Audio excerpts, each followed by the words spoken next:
যেই মরুতে ঠান্ডা থাকে না, সেই মরুতে কফিল আসে না। কফিলের মনটা ঠান্ডাতে ভরা, কফিলের মনে শুধু ঠান্ডাতে ভরা, ঠান্ডা ছাড়া কিছু চায় না। ওকে, আচ্ছা কি অবস্থা তোমাদের? এতদিন ফেসবুক কাঁপাইছে কাপল ব্লগাররা এবং ইউটিউব কাঁপাইছে বাংলাদেশের 1 নম্বর বউ ব্যবসায়ী রাকিব হোসেন।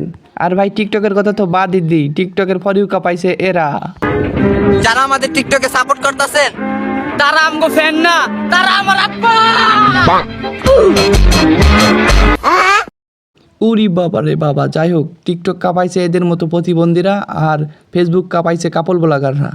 যাই হোক, এখন টিকটক ফেসবুক ইউটিউব কাঁপাচ্ছে ওদেরই আব্বা সান্ডা বাবা। তো আজকের ভিডিওর মূল টপিক হলো সান্ডা।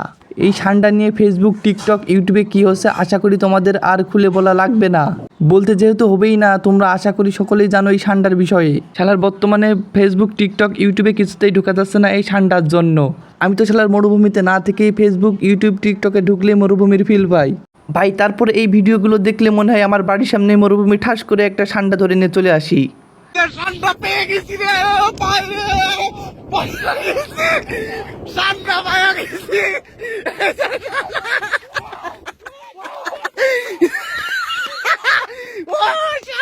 গুনা আছে গুনা। হ্যাঁ শালা গুনা তোর গোয়াতে ঢুকা শালা। তুই যেমনটা চিৎকার দিছস দেখেও দেখলে মনে করবো যে তুই মরুভূমির ভিতরে সান্ডা না, যেন আলাদিনে সেরাক পাইছস।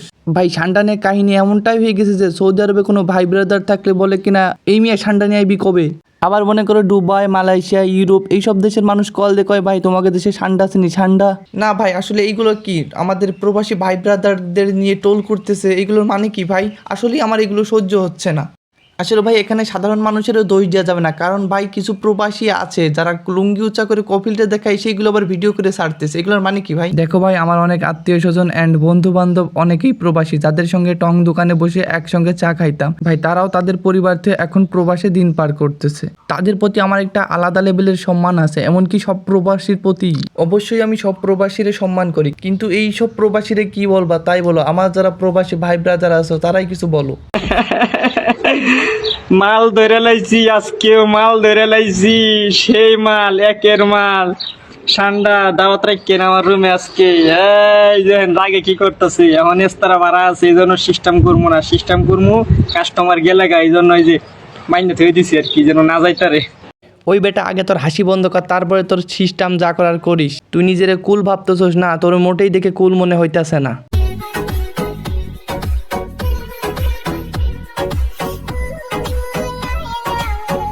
ভাই কাচ্চি বিরিয়ানি, হাজি বিরিয়ানি এর দিন শেষ না, মানে মানুষ অনলাইনে যেভাবে সান্ডা বিরিয়ানি খাচ্ছে, তো তার জন্য আমার মনে হচ্ছে যে সকল বিরিয়ানির বাপ হলো সান্ডা বিরিয়ানি। আর কথা জিজ্ঞেস করে না, মার কথা জিজ্ঞেস করলে সান্ডা অনেক লজ্জা পেয়ে যায়। এই কথা বলছে কোনো এক কফিলের মাইয়া। এখন তোমাদের মনেও যেটা আমার মনেও সেইটা, ইয়ে মানে প্রশ্ন, সৌদি আরবালারা সান্ডা খাই বলেই এইটা হালাল হয়ে যাবে বিষয়টা এমনটা তো না, আবার ওরা খায় না বলেই সেটা হারাম হয়ে যাবে বিষয়টা এমন তো না। চলো এই বিষয়ে আমরা মিজানুর রহমান আজহারি হুজুরের কাছ থেকে শর্টকাটে শুনে আসি। গুইসাপ জাতীয় একটা প্রাণীর কথা সহিহ বুখারীতে এসেছে, যেটা আমাদের বাংলাদেশে অনেক এলাকায় সান্ডা বলে থাকে। তো এই গুইসাপ জাতীয় প্রাণী খাওয়া কিন্তু হারাম নয়। আমরা সহিহ বুখারীর বর্ণনায় জেনেছি যে আল্লাহ রাসূল সাল্লাল্লাহু আলাইহি ওয়াসাল্লামের স্ত্রী মাইমুনা রাদিয়াল্লাহু তাআলা আনহার বাসায় আল্লাহ রাসূল সাল্লাল্লাহু আলাইহি ওয়াসাল্লাম সহ অনেক সাহাবারা খেতে বসেছিলেন। সেখানে একটা প্লেটে গুইসাপকে ফ্রাই করে দেওয়া হয়েছিল। তো রাসূল সাল্লাল্লাহু আলাইহি ওয়াসাল্লাম খেয়াল না করে সাধারণ গোশত মনে করে সেখানে তিনি হাত দিচ্ছিলেন। তখন অনেক সাহাবারা, মহিলা সাহাবারা বললেন, ইয়া রাসূলুল্লাহ, এটা তো দব, এটা তো গুইসাপ। এই কথা শুনে আল্লাহ রাসূল সাল্লাল্লাহু আলাইহি ওয়াসাল্লাম সেখান থেকে হাতটা সরিয়ে নিলেন। তো এই দৃশ্য দেখে খালিদ ইবনে ওয়ালিদ রাদিয়াল্লাহু তাআলা আনহু জিজ্ঞেস করলেন, ইয়া রাসূলুল্লাহ, গুইসাপ খাওয়া কি হারাম? হারামুন আদ-দাব্বু ইয়া রাসূলুল্লাহ, আপনি যে হাত সরিয়ে নিলেন, গুইসাপ খাওয়া কি হারাম? আল্লাহ রাসূল সাল্লাল্লাহু আলাইহি ওয়াসাল্লাম বললেন যে না, গুইসাপ খাওয়া হারাম নয়, তবে আমি এটা খেয়ে অভ্যস্ত নই, আমাদের এলাকাতে এটা পাওয়া যায় না, এজন্য আমি এটা খাচ্ছি না। তাহলে বোঝা গেল এক্ষেত্রে এটা রুচির সাথে সম্পৃক্ত।